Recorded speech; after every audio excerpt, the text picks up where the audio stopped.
Dear learners and listeners, Namaskar. I am Dr. Shweta and I am here with you on the new topic, which is adolescence and its challenges. Human life completes its journey through various stages, and one of the most vital stage is adolescence. Adolescence is a period of transition from childhood to adulthood and plays a decisive role in the formation of pro-social or anti-social adult. All of us undergo this stage, which poses many challenges, and it's full of excitement. At the same time, it demands adjustments on many fronts.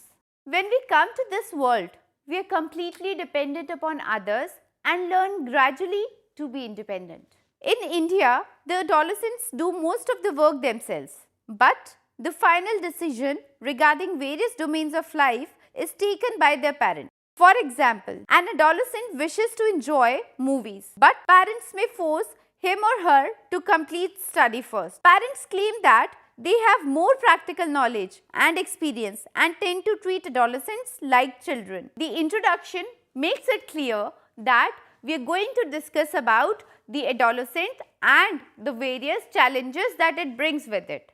Based on this, the objectives of today's program are going to be to explain the nature of adolescence as a developmental stage, to enlist the developmental tasks encountered during adolescence, to explain the physical development during adolescence, and to discuss the gender roles and also describe the phenomena of generation gap. First of all, we must understand what is adolescence. It is actually a period of transition when the individual changes, and the individual changes physically as well as psychologically from a child to an adult. That is, this is called transition, when one is changing from one phase of life to another phase of life. It is a period when rapid physiological and psychological changes demand for new social roles to take place. The adolescents, due to these changes, often face a number of crises and dilemmas. That is, who, what, when, where, why, how. They do not understand that what do they do, how do they do, where do they do that. It is the period when the child moves from dependency to autonomy. It demands significant adjustment to the physical and social changes. The adolescence period in the Indian social system comes under Brahmacharya. This is the first ashram of developmental stage. In this, the child learns the basic skills in relation to one's future role as a responsible adult. All living beings pass through specific stages or phases of life. Erikson believed that each stage of life is marked by a specific crisis or conflict between competing tendencies. Only if the individuals negotiate each of these hurdles successfully, they can develop in a normal and healthy manner. During this phase, adolescents must integrate various roles into a consistent self-identity. If they fail to do so, they may experience confusion over who they are. Indeed, adolescence represents one of the greatest of these periods of crisis. It is the stage of stress, strain and storm. It brings many ambiguities in life. During this phase, one really does not know where he or she stands. It is believed that this uncertainty about one's role causes many conflicts. It has been seen that delinquency rates soar during the period of adolescence, that suicides become increasingly prevalent, that drug and alcohol addiction may have their beginning, and that much general happiness exists during this phase of life. Adolescence is also a period when satisfactory heterosexual adjustments are facilitated or hindered, when career is planned and philosophies of life are molded. We must understand if adolescence is biological or social.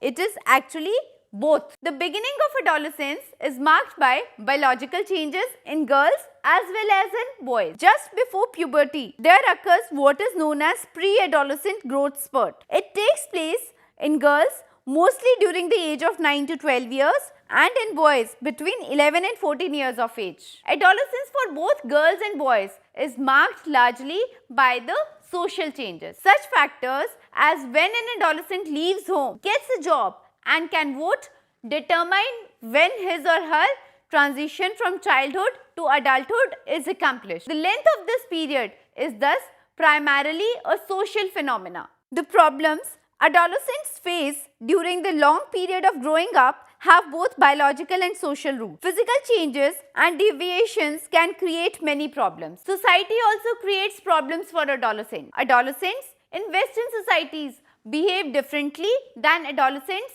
in Eastern society, owing to varying social norms, expectations and family structure. Let us now understand about the factors that determine the pattern of transition. That is, how the transition takes place from childhood to adolescence. Optimal development in adolescence depends on successful accomplishment of the developmental tasks in infancy and childhood. Developmental tasks, as we all know, are the expectations for a particular period. There is also a period of transition that takes place at a very rapid pace in adolescence. Degree of dependency also changes for adolescence.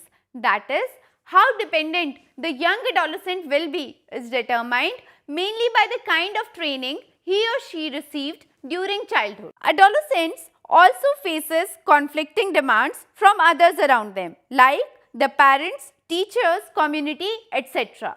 They are also concerned about their future life.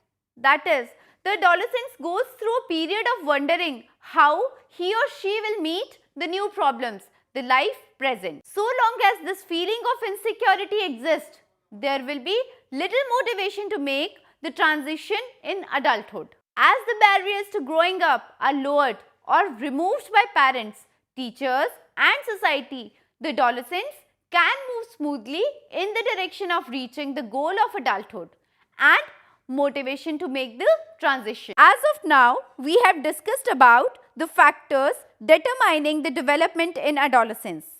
Now, let us also talk about the developmental tasks. The term developmental tasks refers to those problems that individuals typically face at different periods during their life. An infant or a small child must learn to walk, talk and control the elimination of waste products of the body. That is, this is the developmental task for an infant. In the same manner, in the middle childhood, such skills as learning to play games and learning to read become of major importance. The developmental tasks for adolescents present the vital problems which must be met and solved during the transition from childhood to adulthood. These problems must be solved if adolescents expects to achieve a successful adult role. Now let us come up to the developmental tasks for adolescents. Let us understand that what are adolescents expected to do. Havinghurst has mentioned certain developmental tasks for the adolescent. Number 1, the developmental task for adolescents is achieving new and more mature relations with age mates of both sexes. Number 2, achieving a masculine or a feminine social role. Number 3, accepting one's physique and using the body effectively. Number 4, achieving emotional independence of parents and other adults. Next is to achieve assurance of economic independence. Another comes that it is also important for the adolescent, according to Havinghurst, to select and prepare for an occupation. Next comes to make preparation for marriage and family life. Developing intellectual skills and concepts necessary for civic competence also comes under one of the developmental tasks mentioned by Havinghurst. Another is desiring and achieving socially responsible behavior. Then comes acquiring a set of values and an ethical system as a guide to behavior. These are some of the developmental tasks that Havinghurst has proposed for the adolescents. Let us also discuss about the physical development during adolescence. Adolescence is fundamentally a period of physical change. The young person's reactions to physical changes may range from pride and pleasant expectations to bewilderment and fear. One of the most characteristic features of adolescence is the increase in size, that is, in the height and in weight. Bodily proportions also undergo changes. The facial features alter because the growth of the lower part of the face lags behind the growth of the upper part. Legs proportionally usually grow more rapidly than the body stem, and hands and feet anticipate by several years of the total body size of their owner. Following closely on the heels of accelerated growth, the pituitary gland directs the adrenal cortex and the gonads into more activity. Prior to this time, virtually equal amount of androgenic, that is male, and estrogenic, that is female hormones are produced for both sexes by the adrenal cortex on the direction of anterior pituitary gland. Now, an increased amount of hormonal production differentiates the sexes. The males producing more androgens, the females more estrogen. 6 hormones are actually the substances secreted by the gonads for reproductive functions and determination of secondary sex characteristics. For example, estrogen in female and testosterone in male. Testosterone is the male sex hormone responsible for the development of male secondary sexual characteristics as they become sexually mature, while in the female body this role is played by estrogen. In girls, the enlargement of breast is followed by the growth of pubic hair, the menarche and the axillary hair. In boys, after the initial enlargement of the testes, there occurs pubic hair, axillary hair, voice changes and beard in that order. Physical development, as mentioned above, presents only the gross picture of the changes that occur in adolescence. Even more significant, perhaps, are the growth patterns of strength and skill.